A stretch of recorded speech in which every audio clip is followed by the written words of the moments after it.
Halo pemirsa, selamat berjumpa kembali dengan saya Argo Pratomo Nugroho. Kali ini lagi saya mengunjungi kantornya Mas Dr. HBK Iwan Setiawan SHMH, advokat senior, yang juga sekaligus Ketua Pradi Sleman. Kali ini saya ingin banyak bertanya soal koperasi. Selamat berjumpa Mas Iwan. Ya Bang, selamat jumpa lagi. Mas Iwan, ini saya tertarik karena sebetulnya koperasi itu kan salah satu soko guru ekonomi Indonesia yang dijamin oleh Undang-Undang Dasar. Tapi selama ini koperasi belum tuntas untuk menjadi salah satu soko guru ekonomi Indonesia. Dan saya tahu Anda belum lama ini Anda memegang kasus koperasi. Itu koperasi simpan pinjam ya Mas ya? Iya Bang, itu koperasi simpan pinjam namanya Mitra Arta Sejahtera atau sering kita sebut koperasi MAS. MAS itu dari Mitra Arta Sejahtera. Ya. Itu awal ceritanya seperti apa Mas? Yang akhirnya itu sampai ke persoalan hukum. Ya gini Bang, seperti tadi saya kembalikan bahwa dulu cita-citanya para pendiri bangsa ini, terutama Bung Hatta, itu mendirikan koperasi, dan koperasi itu diharapkan menjadi soko gurunya ekonomi Indonesia. Ya. Tapi sampai saat ini sebenarnya perekonomian Indonesia ini tidak jelas arahnya. Oh gitu. Mau ekonomi Pancasila atau apa itu belum jelas, karena apa, setiap ganti pemerintahan itu ganti kebijakan. Dulu memang dicita-citakan oleh Bung Hatta itu koperasi itu menjadi tulang punggung perekonomian Indonesia dengan semangatnya yang gotong royong kan itu. Ya.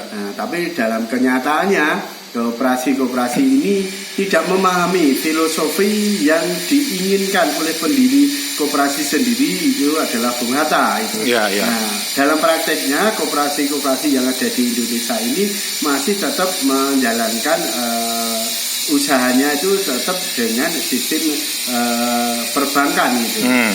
Jadi sistem gotong royongnya itu belum ada, hanya memang di situ pakai asas ketika mereka yang masuk menjadi nasabah ataupun yang menjadi deposan di situ, itu dia dibuatkanlah kartu anggota dengan ada kewajiban menyetor simpanan wajib dan simpanan pokok kan, seperti itu. Dan simpanan sukarela juga ya. Sukarela itu hanya sebagai dasar awal. Ya. Tapi dalam prakteknya tetap mereka melakukan seperti sistem perbankan yang konvensional kan. Ya. Jadi ya ada denda, ada penalti, juga ada eksekusi ya. Akhirnya semacam itu tidak berjalan. Karena apa? Ya, separuh itu dia menggunakan koperasi, separuh menggunakan perbankan kan itu. Nah kalau perbankan itu kan dia murni hanya memberikan bunga tabungan pun yang sangat-sangat rendah kan itu. Nah koperasi ini menggunakan sistem SHU, pembagian sisa hasil usaha kan itu. Nah makanya banyak orang-orang yang pintar atau mau ngakali itu, mereka punya uang banyak, mereka simpan di koperasi. Karena dengan SHU itu hasilnya lebih besar daripada bunga. Kita mendapat bunga deposito. Nah, tapi ketika terjadi permasalahan keuangan ini menjadi macet, itu mereka yang sudah menerima SHU ini tidak mau bertanggung jawab dan juga tidak pernah mau mengembalikan SHU yang sudah diterima. Padahal itu kan menjadi tanggung jawab kalau kita menggunakan asas koperasi yang namanya itu adalah asas gotong royong, asas kebersamaan. Nah, itu dia tidak mau. Akhirnya yang menjadi susah itu adalah pengurus harian. Nah, itu yang dikejar-kejar oleh para nasabah atau deposan yang menaruh di situ. Padahal kalau kita menengok ke belakang lagi, bahwa itu adalah milik bersama. Jadi anggota itu yang masuk ke sana itu juga menjadi pemilik. Jadi ketika dia mau menerima SHU, dia pun harus mau menerima kerugian yang ada. Tapi kenyataannya di lapangan kan mereka tidak mau. Dia hanya mau menerima hasil usahanya, menerima untungnya saja, tapi ketika ada rugi mereka lari semua. Gelem enake ra gelem susahe itu. Itu Bang, makanya gelem enake ra gelem susahe. Itu yang terjadi. Ya. Dan kasus yang Anda tangani juga persoalannya mirip seperti itu ya? Iya, mirip sekali seperti itu. Ketika ini ada nasabah yang mau mencairkan uangnya, nah sedangkan ini koperasi saat ini macet kan, karena apalagi kemarin ditabrak oleh dengan adanya pandemi. Para yang utang di koperasi, pinjam di koperasi itu dengan alasan karena pandemi usahanya tidak berjalan, akhirnya mereka tidak bisa membayar. Nggak bisa nyaur. Sedangkan para nasabah penabung ini dia tidak mau tahu, aku nabung di sana bunganya sekian, dia mintanya bunga dibayar, pokoknya dia mau ambil lah gitu.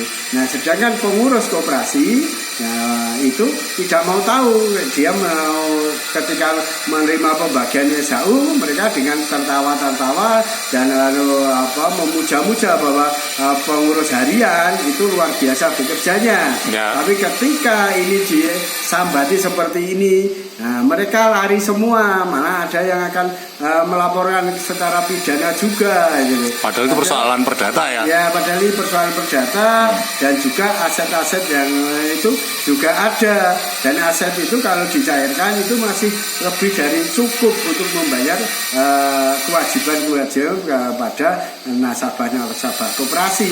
Kan gitu, ya. Berdasarkan pengalaman seperti itu, menurut Mas Iwan seperti apa nanti solusi ke depannya itu? Ya solusinya sederhana, benar ini adalah permasalahan yang pelik, dan ini juga kembali ke asas koperasi adalah milik bersama. Ya kita harus duduk bersama, kita cari solusi yang bersama. Apalagi ini yang saya tangani ini, koperasi ini masih punya asetnya itu masih lebih dari cukup untuk menyelesaikan kewajiban-kewajibannya koperasi. Memang aset ini yang nilainya besar, makanya kita harus duduk bersama bareng-bareng, kita jual bareng-bareng aset itu, nanti hasilnya untuk mengembalikan kewajiban koperasi kepada nasabah. Nah sisanya itu karena itu ada milik juga pengurus, ya biar itu kembali ke pengurus, itu jadi sama-sama. Tapi kalau hanya saling ngotot ini ya sudah, kita jalankan aja secara hukum seperti apa yang kemarin dilakukan oleh rekan senior saya, Pak Oncan Purba, itu mewakili nasabah koperasi melakukan gugatan. Kami pun tidak mengelak dari itu, kami juga jalani, dan putusan pun kami jalani. Nah, itu kami diwajibkan untuk membayar. Nah, kami pun akan membayar. Ketika aset yang kita jadikan jaminan dan itu asetnya koperasi itu sudah cair, sudah bisa kita jual, itu pasti kita bayar. Kita tidak akan tidak bayar. Ya. Artinya sesuai dengan putusan pengadilan ya? Ya Bang, karena di putusan pengadilan diperintahkan, diakui kliennya Pak Oncan itu memang punya simpanan pokok simpanan di koperasi kami, dan kami pun mengakui bahwa nasabah itu memang punya simpanan di sini, dan sampai detik ini sertifikat simpanan itu masih beliau pegang dan masih kita akui bahwa itu sertifikat yang kita keluarkan dari Koperasi Mitra Arta Sejahtera. Ya. Terakhir Mas Iwan, harapan Anda seperti apa ini? Ya, harapan saya ke depan, mari duduk bersama dengan kepala dingin, kita selesaikan permasalahan ini. Karena apa? Kita yakin semua permasalahan pasti ada solusinya. Apalagi ini jelas asetnya ada. Yang sulit itu ketika aset itu tidak ada jaminan untuk mengembalikan simpanan para nasabah itu tidak ada, itu baru masalah, Bang. Kalau ini tuh asetnya ada, lebih dari cukup untuk mengembalikan semua simpanan nasabah. Hanya karena asetnya besar, kita harus mencari investor yang besar juga untuk bisa menyelesaikan semuanya. Oke Mas Iwan, terima kasih Mas Iwan. Ya Bang, sama-sama. Ya, nah pemirsa, akhirnya saya Argo Pratomo Nugroho memberi catatan bahwa ini sangat penting untuk pembelajaran terhadap salah satu soko guru ekonomi Indonesia yang dijamin undang-undang tentang koperasi. Akhirnya saya Argo Pratomo Nugroho, terima kasih atas perhatian Anda. Sampai jumpa.